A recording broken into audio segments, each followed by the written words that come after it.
Alors, dans cette deuxième vidéo, je vais m'intéresser aux différentes formes de pointeurs que l'on peut rencontrer dans Word. Alors, c'est pas vraiment une forme de pointeur, mais on a toujours une petite barre clignotante. Alors, cette petite barre clignotante ici, c'est ce qu'on appelle le point d'insertion. Et ce point d'insertion, il va simplement m'indiquer l'emplacement où je vais taper du texte. Donc, lorsque je vais taper du texte, eh bien, ce texte se tapera toujours là où se trouve ce point d'insertion. Et si je veux repositionner le point d'insertion, j'ai plusieurs possibilités. Je peux notamment utiliser ma souris en utilisant cette forme de pointeur que l'on appelle le pointeur d'insertion. Et donc, le pointeur d'insertion, il me permet de repositionner le point d'insertion. Donc, imaginons, je veux taper du texte ici. Eh bien, à l'aide de mon pointeur d'insertion, je vais simplement cliquer là où je souhaite incorporer du texte, rajouter du texte, et puis je vais simplement taper. Et donc, j'ai rajouté du texte. Donc, le pointeur d'insertion sert à repositionner le point d'insertion.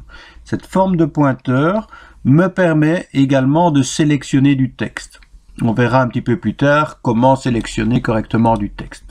Voilà, mais sachez simplement pour le moment que ceci s'appelle le pointeur d'insertion et la petite barre qui clignote s'appelle le point d'insertion. Alors, autre forme de pointeur que l'on peut rencontrer, c'est le pointeur traditionnel, c'est-à-dire la flèche orientée vers la gauche.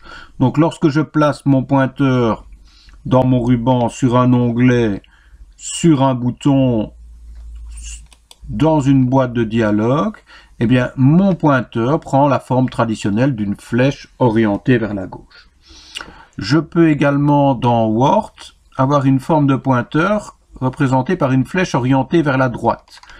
Vous voyez ici, lorsque je place mon pointeur dans la marge de gauche du document, eh bien, mon pointeur prend la forme d'une flèche orientée vers la droite, et ça, c'est un outil qui me permettra de sélectionner rapidement du texte, des paragraphes ou tout le texte.